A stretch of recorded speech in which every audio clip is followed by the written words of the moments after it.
मेरे प्यारे देशवासियों, नमस्कार। मन की बात में एक बार फिर आप सबका स्वागत है। ऐसे तो मन की बात हर महीने के आखिरी रविवार को होता है, लेकिन इस बार एक सप्ताह पहले ही हो रहा है। आप सब जानते ही हैं, अगले हफ्ते मैं अमेरिका में रहूंगा और वहाँ बहुत सारी भागदौड़ भी रहेगी। और इसलिए मैंने सोचा वहाँ जाने से पहले आपसे बात कर लूं। और इससे बढ़िया क्या होगा, जनता जनार्दन का आशीर्वाद, आपकी प्रेरणा, मेरी ऊर्जा भी बढ़ती रहेगी।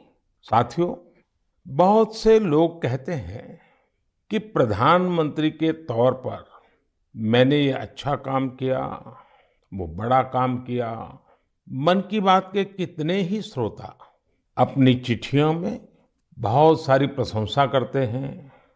कोई कहता है ये किया, कोई कहता है वो किया, ये अच्छा किया, ये ज्यादा अच्छा किया, ये बढ़िया किया। लेकिन मैं जब भारत के सामान्य मानवी के प्रयास, उनकी मेहनत, उनकी इच्छा शक्ति को देखता हूं तो खुद अपने आप अभिभूत हो जाता हूं। बड़े से बड़ा लक्ष्य हो, कठिन से कठिन चुनौती हो, भारत के लोगों का सामूहिक बल, सामूहिक शक्ति हर चुनौती का हल निकाल देता है। अभी हमने 2-3 दिन पहले देखा कि देश के पश्चिमी छोर पर कितना बड़ा साइक्लोन आया। तेज चलने वाली हवाएं, तेज बारिश, साइक्लोन बिपरजॉय ने कच्छ में कितना कुछ तहस नहस कर दिया। लेकिन कच्छ के लोगों ने जिस हिम्मत और तैयारी के साथ इतने खतरनाक साइक्लोन का मुकाबला किया, वो भी उतना ही अभूतपूर्व है। 2 दिन बाद ही कच्छ के लोग अपना नया वर्ष यानी आषाढ़ी बीज भी मनाने जा रहे हैं। ये भी संयोग है कि आषाढ़ी बीज कच्छ में वर्षा की शुरुआत का प्रतीक माना जाता है। मैं इतने साल कच्छ आता जाता रहा हूँ, वहाँ के लोगों की सेवा करने का मुझे सौभाग्य भी मिला है। और इसके लिए कच्छ के लोगों का हौसला और उनकी जिजीविषा के बारे में मैं अच्छी तरह जानता हूँ। 2 दशक पहले के विनाशकारी भूकंप के बाद जिस कच्छ के बारे में कहा जाता था वो कभी उठ नहीं पाएगा, आज वही जिला देश के तेजी से विकसित होते जिलों में से एक है। मुझे विश्वास है साइक्लोन बिपरजॉय ने जो तबाही मचाई है, उससे भी कच्छ के लोग बहुत तेजी से उभर जाएंगे। साथियों, प्राकृतिक आपदाओं पर किसी का जोर नहीं होता, लेकिन बीते वर्षों में भारत ने आपदा प्रबंधन की जो ताकत विकसित की है, वो आज एक उदाहरण बन रही है। प्राकृतिक आपदाओं से मुकाबला करने का एक बड़ा तरीका है प्रकृति का संरक्षण। आजकल मॉनसून के समय में तो इस दिशा में हमारी जिम्मेदारी और भी बढ़ जाती है। इसीलिए ही आज देश कैच द रेन जैसे अभियानों के जरिए सामूहिक प्रयास कर रहा है। पिछले महीने मन की बात में ही हमने जल संरक्षण से जुड़े स्टार्टअप्स की चर्चा की थी। इस बार भी मुझे चिट्ठी लिखकर कई ऐसे लोगों के बारे में बताया गया है जो पानी की एक एक बूंद बचाने के लिए जी जान से लगे हैं। ऐसे ही एक साथी हैं यूपी के बांदा जिले के तुलसीराम यादव जी। तुलसीराम यादव जी लुकतरा ग्राम पंचायत के प्रधान है। आप भी जानते हैं कि बांदा और बुंदेलखंड क्षेत्र में पानी को लेकर कितनी कठिनाइयां रही है। इस चुनौती से पार पाने के लिए तुलसीराम जी ने गांव के लोगों को साथ लेकर इलाके में 40 से ज्यादा तालाब बनवाए हैं। तुलसीराम जी ने अपनी मुहिम का आधार बनाया है खेत का पानी खेत में, गांव का पानी गांव में। आज उनकी मेहनत का ही नतीजा है कि उनके गांव में भूजल स्तर सुधर रहा है। ऐसे ही यूपी के हापुड़ जिले में लोगों ने मिलकर के एक विलुप्त नदी को पुनर्जीवित किया है। यहाँ काफी समय पहले नीम नाम की एक नदी हुआ करती थी। समय के साथ वो लुप्त हो गई, लेकिन स्थानीय स्मृतियां और जन कथाओं में उसे हमेशा याद किया जाता रहा। आखिरकार लोगों ने अपनी इस प्राकृतिक धरोहर को फिर से सजीव करने की ठानी। लोगों के सामूहिक प्रयास से अब नीम नदी फिर से जीवंत होने लगी है। नदी के उद्गम स्थल को अमृत सरोवर के तौर भी विकसित किया जा रहा है। साथियों, ये नदी, नहर, सरोवर, ये केवल जल स्रोत ही नहीं होते हैं, बल्कि इनसे जीवन के रंग और भावनाएं भी जुड़ी होती हैं। ऐसा ही एक दृश्य अभी कुछ ही दिन पहले महाराष्ट्र में देखने को मिला। ये इलाका ज्यादातर सूखे की चपेट में रहता है। 5 दशक के इंतजार के बाद यहाँ नीलवंडे डैम की कैनाल का काम अब पूरा हो रहा है। कुछ दिन पहले टेस्टिंग के दौरान कैनाल में पानी छोड़ा गया था। इस दौरान जो तस्वीरें आई वो वाकई भावुक करने वाली थी। गांव के लोग ऐसे झूम रहे थे जैसे होली दिवाली का त्योहार हो। साथियों, जब प्रबंधन की बात हो रही है तो मैं आज छत्रपति शिवाजी महाराज को भी याद करूंगा। छत्रपति शिवाजी महाराज की वीरता के साथ ही उनकी गवर्नेंस और उनके प्रबंध कौशल से भी बहुत कुछ सीखने को मिलता है। विशेषकर जल प्रबंधन और नौसेना को लेकर छत्रपति शिवाजी महाराज ने जो कार्य किए वो आज भी भारतीय इतिहास का गौरव बढ़ाते हैं। उनके बनाए जल दुर्ग इतनी शताब्दियों बाद भी समंदर के बीच में आज भी शान से खड़े हैं। इस महीने की शुरुआत में ही छत्रपति शिवाजी महाराज के राज्याभिषेक के 350 वर्ष पूरे हुए हैं। इस अवसर को एक बड़े पर्व के रूप में मनाया जा रहा है। इस दौरान महाराष्ट्र के रायगढ़ किले में इससे जुड़े भव्य कार्यक्रमों का आयोजन किया गया। मुझे याद है, कई वर्ष पहले 2014 में मुझे रायगढ़ जाने, उस पवित्र भूमि को नमन करने का सौभाग्य मिला था। ये हम सबका कर्तव्य है कि उस अवसर पर हम छत्रपति शिवाजी महाराज के प्रबंध कौशल को जानें, उनसे सीखें। इससे हमारे भीतर हमारी विरासत पर गर्व का बोध भी जगेगा और भविष्य के लिए कर्तव्यों की प्रेरणा भी मिलेगी। मेरे प्यारे देशवासियों, आपने रामायण के उस नन्ही गिलहरी के बारे में जरूर सुना होगा जो राम सेतु बनाने में मदद करने के लिए आगे आई थी। कहने का मतलब ये कि जब नीयत साफ हो, प्रयासों में ईमानदारी हो, तो फिर कोई भी लक्ष्य कठिन नहीं रहता। भारत भी आज इसी नेक नियत से एक बहुत बड़ी चुनौती का मुकाबला कर रहा है। ये चुनौती है टीबी की, जिसे क्षय रोग भी कहा जाता है। भारत ने संकल्प किया है 2025 तक टीबी मुक्त भारत बनाने का। लक्ष्य बहुत बड़ा जरूर है। एक समय था जब टीबी का पता चलने के बाद परिवार के लोग ही दूर हो जाते थे, लेकिन ये आज का समय है जब टीबी के मरीज को परिवार का सदस्य बनाकर उनकी मदद की जा रही है। इस क्षय रोग को जड़ से समाप्त करने के लिए निक्षय मित्रों ने मोर्चा संभाल लिया है। देश में बहुत बड़ी संख्या में विभिन्न सामाजिक संस्थाएं निक्षय मित्र बनी हैं। गांव देहात में, पंचायतों में हजारों लोगों ने खुद आगे आकर टीबी मरीजों को गोद लिया है। कितने ही बच्चे हैं जो टीबी मरीजों की मदद के लिए आगे आए हैं। ये जन भागीदारी ही इस अभियान की सबसे बड़ी ताकत है। इसी भागीदारी की वजह से आज देश में 10 लाख से ज्यादा टीबी मरीजों को गोद लिया जा चुका है। और ये पुण्य का काम किया है करीब करीब 85,000 निक्षय मित्रों ने। मुझे खुशी है कि देश के कई सरपंचों ने, ग्राम प्रधानों ने भी ये बीड़ा उठा लिया है कि वो अपने गांव में टीबी को समाप्त करके ही रहेंगे।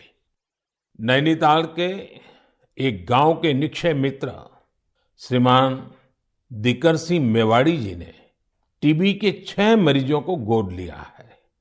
ऐसे ही किन्नौर की एक ग्राम पंचायत के प्रधान निक्षय मित्र श्रीमान ज्ञान सिंह जी भी अपने ब्लॉक में टीबी मरीजों को हर जरूरी सहायता उपलब्ध कराने में जुटे हैं। भारत को टीबी मुक्त बनाने की मुहिम में हमारे बच्चे और युवा साथी भी पीछे नहीं है। हिमाचल प्रदेश के ऊना की 7 साल की बेटी नलिनी सिंह का कमाल देखिए। बिटिया नलिनी अपनी पॉकेट मनी से टीबी मरीजों की मदद कर रही है। आप जानते हैं कि बच्चों को गुल्लक से कितना प्यार होता है, लेकिन एमपी के कटनी जिले की 13 साल की मीनाक्षी और पश्चिम बंगाल के डायमंड हार्बर के 11 साल के बश्वर मुखर्जी दोनों ही कुछ अलग ही बच्चे हैं। इन दोनों बच्चों ने अपने गुल्लक के पैसे भी टीबी मुक्त भारत के अभियान में लगा दिए हैं। ये सभी उदाहरण भावुकता से भरे होने के साथ ही बहुत प्रेरक भी हैं। कम उम्र में बड़ी सोच रखने वाले इन सभी बच्चों की मैं हृदय से प्रशंसा करता हूँ। मेरे प्यारे देशवासियों, हम भारतवासियों का स्वभाव होता है कि हम हमेशा नए विचारों के स्वागत के लिए तैयार रहते हैं। हम अपनी चीजों से प्रेम करते हैं और नई चीजों को आत्मसात भी करते हैं। इसी का एक उदाहरण है जापान की तकनीक मियावाकी। अगर किसी जगह की मिट्टी उपजाऊ नहीं रही हो तो मियावाकी तकनीक उस क्षेत्र को फिर से हरा भरा करने का बहुत अच्छा तरीका होती है। मियावाकी जंगल तेजी से फैलते हैं और 2-3 दशक में जैव विविधता का केंद्र बन जाते हैं। अब इसका प्रसार बहुत तेजी से भारत के भी अलग अलग हिस्सों में हो रहा है। हमारे यहाँ केरला के एक टीचर श्रीमान राफी रामनाथ जी ने इस तकनीक से एक इलाके की तस्वीर ही बदल दी। दरअसल रामनाथ जी अपने स्टूडेंट्स को प्रकृति और पर्यावरण के बारे में गहराई से समझाना चाहते थे। इसके लिए उन्होंने एक हर्बल गार्डन ही बना डाला। उनका ये गार्डन अब एक बायोडायवर्सिटी जोन बन चुका है। उनकी इस कामयाबी ने उन्हें और भी प्रेरणा दी। इसके बाद राफी जी ने मियावाकी तकनीक से एक मिनी फॉरेस्ट यानी छोटा जंगल और इसे नाम दिया विद्यावनम। अब इतना खूबसूरत नाम तो एक शिक्षक ही रख सकता है, विद्यावनम। रामनाथ जी के इस विद्यावनम में छोटी सी जगह में 115 वैरायटीज के 450 से अधिक पेड़ लगाए गए। उनके स्टूडेंट्स भी इनके रखरखाव में उनका हाथ बटाते हैं। इस खूबसूरत जगह को देखने के लिए आसपास के स्कूली बच्चे, आम नागरिक काफी भीड़ उमड़ती है। मियावाकी जंगलों को किसी भी जगह, यहाँ तक कि शहरों में भी आसानी से उगाया जा सकता है। कुछ समय पहले ही मैंने गुजरात में केवड़िया एकता नगर में मियावाकी फॉरेस्ट का उद्घाटन किया था। कच्छ में भी 2001 के भूकंप में मारे गए लोगों की याद में मियावाकी पद्धति से स्मृति वन बनाया गया है। कच्छ जैसी जगह पर इसका सफल होना ये बताता है कि मुश्किल से मुश्किल प्राकृतिक परिवेश में भी ये तकनीक कितनी प्रभावी है। इसी तरह अंबाजी और पावागढ़ में भी मियावाकी मेथड से पौधे लगाए गए हैं। मुझे पता चला है कि लखनऊ के अलीगंज में भी एक मियावाकी उद्यान तैयार किया जा रहा है। पिछले 4 साल में मुंबई और उसके आसपास के इलाकों में ऐसे 60 से ज्यादा जंगलों पर काम किया गया है।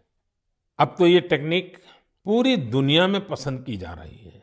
सिंगापुर, पेरिस, ऑस्ट्रेलिया, मलेशिया जैसे कितने ही देशों में इसका बड़े पैमाने पर उपयोग हो रहा है। मैं देशवासियों से, खासकर शहरों में रहने वाले लोगों से आग्रह करूंगा कि वे मियावाकी पद्धति के बारे में जरूर जानने का प्रयास करें। इसके जरिए आप अपनी धरती और प्रकृति को हरा भरा और स्वच्छ बनाने में अमूल्य योगदान दे सकते हैं। मेरे प्यारे देशवासियों, आजकल हमारे देश में जम्मू कश्मीर की खूब चर्चा होती है। कभी बढ़ते पर्यटन के कारण, तो कभी G20 के शानदार आयोजनों के कारण। कुछ समय पहले मैंने मन की बात में आपको बताया था कि कैसे कश्मीर के नादरू देश के बाहर भी पसंद किए जा रहे हैं। अब जम्मू कश्मीर के बारामूला जिले के लोगों ने एक कमाल कर दिखाया है। बारामूला में खेतीबाड़ी तो काफी समय से होती है, लेकिन यहाँ दूध की कमी रहती थी। बारामूला के लोगों ने इस चुनौती को एक अवसर के रूप में लिया। यहाँ बड़ी संख्या में लोगों ने डेयरी का काम शुरू किया। इस काम में सबसे आगे यहाँ की महिलाएं आई, जैसे कि एक बहन है इशरत नबी। इशरत एक ग्रेजुएट है और इन्होंने मीर सिस्टर्स डेयरी फार्म शुरू किया है। उनके डेयरी फार्म से हर दिन करीब 150 लीटर दूध की बिक्री हो रही है। ऐसे ही सोपोर के एक साथी हैं वसीम अनायत। वसीम के पास 2 दर्जन से ज्यादा पशु हैं और वो हर दिन 200 लीटर से ज्यादा दूध बेचते हैं। एक और युवा आबिद हुसैन भी डेयरी का काम कर रहे हैं। इनका काम भी खूब आगे बढ़ रहा है। ऐसे लोगों की मेहनत की वजह से ही आज बारामूला में हर रोज 5.5 लाख लीटर दूध उत्पादन हो रहा है। पूरा बारामूला एक नई श्वेत क्रांति की पहचान बन रहा है। पिछले 2.5-3 वर्षों में यहाँ 500 से ज्यादा डेयरी यूनिट्स लगी हैं। बारामूला की डेयरी इंडस्ट्री इस बात की गवाह है कि हमारे देश का हर हिस्सा कितनी संभावनाओं से भरा हुआ है। किसी क्षेत्र के लोगों की सामूहिक इच्छा शक्ति कोई भी लक्ष्य प्राप्त करके दिखा सकती है। मेरे प्यारे देशवासियों, इसी महीने खेल जगत से भारत के लिए कई बड़ी खुशखबरियां आई हैं। भारत की टीम ने पहली बार विमेन्स जूनियर एशिया कप जीतकर तिरंगे की शान बढ़ाई है। इसी महीने हमारी मेंस हॉकी टीम ने भी जूनियर एशिया कप जीता है। इसके साथ ही हम इस टूर्नामेंट के इतिहास में सबसे अधिक जीत दर्ज करने वाले टीम भी बन गए हैं। जूनियर शूटिंग वर्ल्ड कप, उसमें भी हमारी जूनियर टीम ने भी कमाल कर दिया। भारतीय टीम ने इस टूर्नामेंट में पहला स्थान हासिल किया है। इस टूर्नामेंट में कुल जितने गोल्ड मेडल थे, उसमें से 20% अकेले भारत के खाते में आए हैं। इसी जून में एशियन अंडर 20 एथलेटिक चैंपियनशिप भी हुई। इसमें भारत पदक तालिका में 45 देशों में टॉप 3 में रहा। साथियों, पहले एक समय होता था जब हमें अंतर्राष्ट्रीय आयोजनों के बारे में पता तो चलता था, लेकिन उसमें अक्सर भारत का कहीं कोई नाम नहीं होता था। लेकिन आज मैं केवल पिछले कुछ सप्ताह की सफलताओं का जिक्र कर रहा हूं, तो भी लिस्ट इतनी लंबी हो जाती है। यही हमारे युवाओं की असली ताकत है। ऐसे कितने ही खेल और प्रतियोगिताएं हैं जहां आज भारत पहली बार अपनी मौजूदगी दर्ज करवा रहा है। जैसे कि लॉन्ग जंप में श्री शंकर मुरली ने पेरिस डायमंड लीग जैसे प्रतिष्ठित आयोजन में देश को ब्रॉन्ज दिलाया है। ये इस प्रतियोगिता में भारत का पहला मेडल है। ऐसे ही एक सफलता हमारी अंडर 70 वुमेन रेसलिंग टीम ने किर्गिस्तान में भी दर्ज की है। मैं देश के इन सभी एथलीट्स, उनके पेरेंट्स और कोचेस, सबको उनके प्रयासों के लिए बहुत बहुत बधाई देता हूं। साथियों, इंटरनेशनल आयोजनों में देश की सफलता के पीछे राष्ट्रीय स्तर पर हमारे खिलाड़ियों की कड़ी मेहनत होती है। आज देश के अलग अलग राज्यों में एक नए उत्साह के साथ खेलों के आयोजन होते हैं। इनसे खिलाड़ियों को खेलने, जीतने और हार से सीखने का मौका मिलता है। जैसे अभी उत्तर प्रदेश में खेलो इंडिया यूनिवर्सिटी गेम्स का आयोजन हुआ। इसमें युवाओं में खूब उत्साह और जोश देखने को मिला। इन खेलों में हमारे युवाओं ने 11 रिकॉर्ड तोड़े हैं। इन खेलों में पंजाब यूनिवर्सिटी अमृतसर की गुरु नानक देव यूनिवर्सिटी और कर्नाटका की जैन यूनिवर्सिटी मेडल टैली में पहले 3 स्थानों पर रही है। साथियों, ऐसे टूर्नामेंट्स का एक बड़ा पहलू यह भी होता है कि इनसे युवा खिलाड़ियों की कई इंस्पायरिंग स्टोरीज भी सामने आती हैं। खेलो इंडिया यूनिवर्सिटी गेम्स में रोविंग स्पर्धा में असम की कॉटन यूनिवर्सिटी के अन्यतम राजकुमार ऐसे पहले दिव्यांग खिलाड़ी बने जिन्होंने इसमें हिस्सा लिया। बरकतुल्ला यूनिवर्सिटी की निधि पवैया घुटने में गंभीर चोट के बावजूद शॉट पुट में गोल्ड मेडल जीतने में कामयाब रही। सावित्रीबाई फूले पुणे यूनिवर्सिटी के शुभम भंडारे को एंकल इंजरी के चलते पिछले साल बेंगलुरु में निराशा हाथ लगी थी, लेकिन इस बार वे स्टेपल चेस के गोल्ड मेडलिस्ट बने हैं। बर्दवान यूनिवर्सिटी की सरस्वती कुंडू अपनी कबड्डी टीम की कैप्टन है। वे कई मुश्किलों को पार कर यहाँ तक पहुंची है।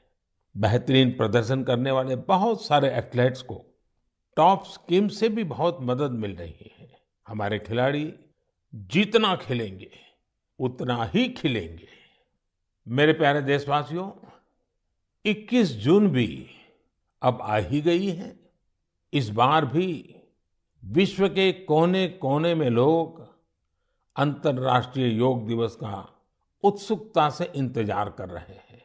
इस वर्ष योग दिवस की थीम है योगा फॉर वसुधैव कुटुंबकम, यानी एक विश्व एक परिवार के रूप में सबके कल्याण के लिए योग।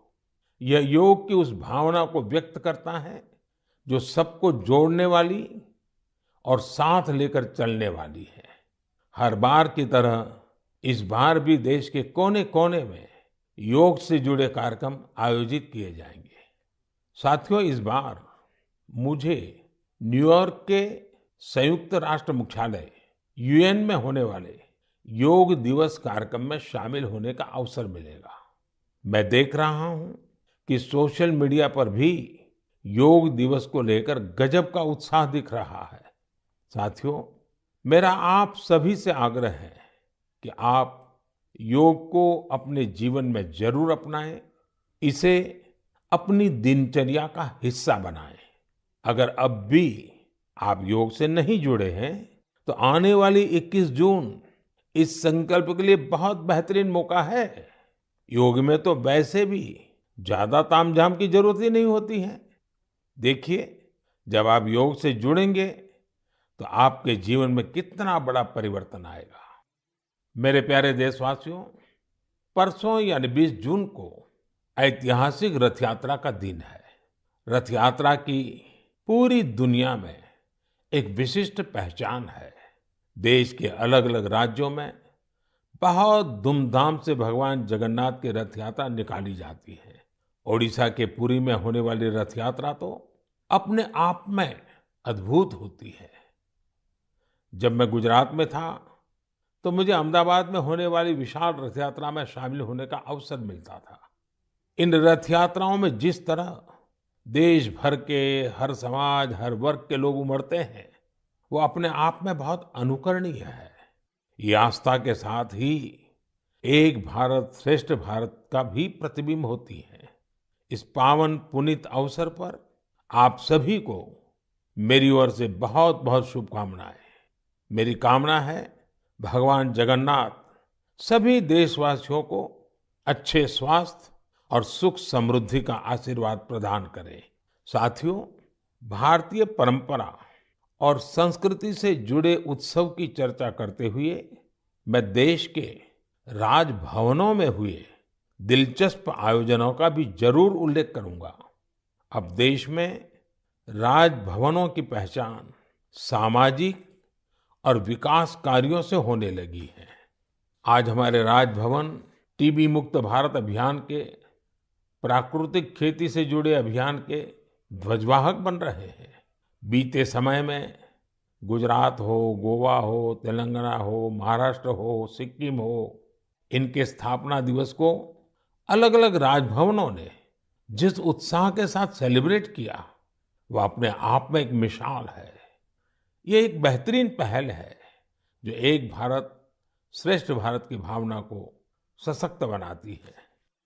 साथियों, भारत लोकतंत्र की जननी है, मदर ऑफ डेमोक्रेसी है।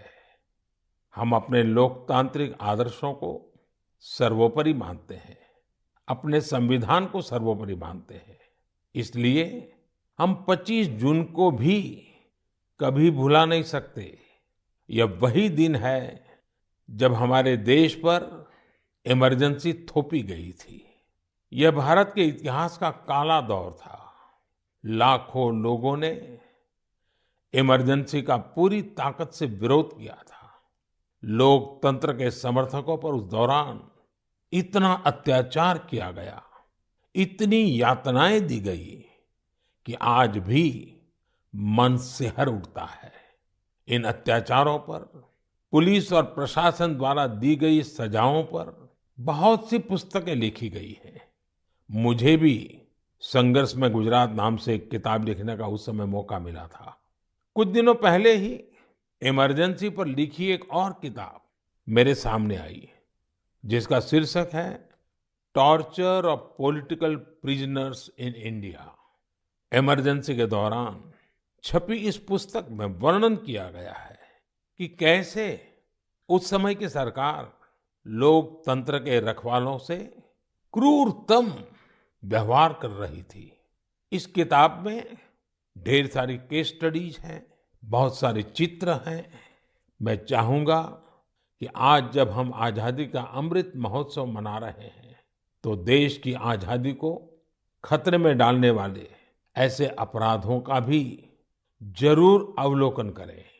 इससे आज की युवा पीढ़ी को लोकतंत्र के मायने और उसकी अहमियत समझने में और ज्यादा आसानी होगी।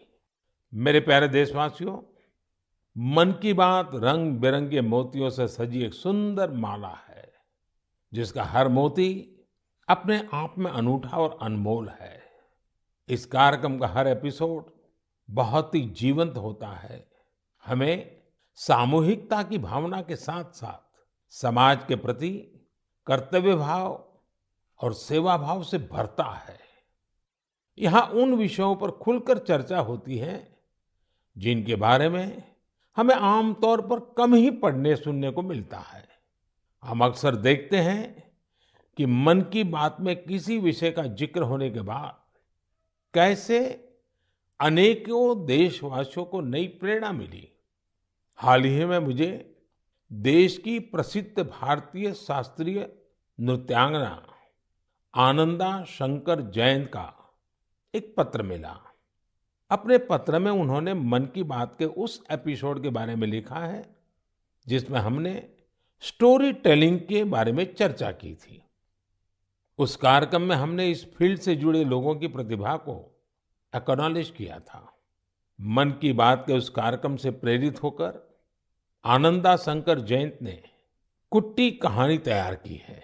ये बच्चों के लिए अलग अलग भाषाओं की कहानियों का एक बेहतरीन संग्रह है। यह प्रयास इसलिए भी बहुत अच्छा है क्योंकि इससे हमारे बच्चों का अपनी संस्कृति से लगाव और गहरा होता है। उन्होंने इन कहानियों के कुछ इंटरेस्टिंग वीडियोस अपने YouTube चैनल पर भी अपलोड किए हैं। मैंने आनंदा शंकर जयंत के इस प्रयास की विशेष तौर पर इसलिए चर्चा की क्योंकि ये देखकर मुझे बहुत अच्छा लगा कि कैसे देशवासियों के अच्छे काम दूसरों को भी प्रेरित कर रहे हैं। इससे सीखकर वे भी अपने हुनर से देश और समाज के लिए कुछ बेहतर करने की कोशिश करते हैं। यही तो हम भारतवासियों का वो कलेक्टिव पावर है जो देश की प्रगति में नई शक्ति भर रही है। मेरे प्यारे देशवासियों, इस बार मन की बात में मेरे साथ इतना ही। अगली बार नए विषयों के साथ आपसे फिर मुलाकात होगी। बारिश का समय है, इसलिए अपने स्वास्थ्य का खूब ध्यान रखिए, संतुलित खाइए और स्वस्थ रहिए। हाँ, योगा जरूर कीजिए। अब कई स्कूलों में गर्मी की छुट्टियां भी खत्म होने को है। मैं बच्चों से भी कहूंगा कि होमवर्क लास्ट दिन के लिए पेंडिंग ना रखें। काम खत्म करिए और निश्चिंत रहिए। बहुत बहुत धन्यवाद।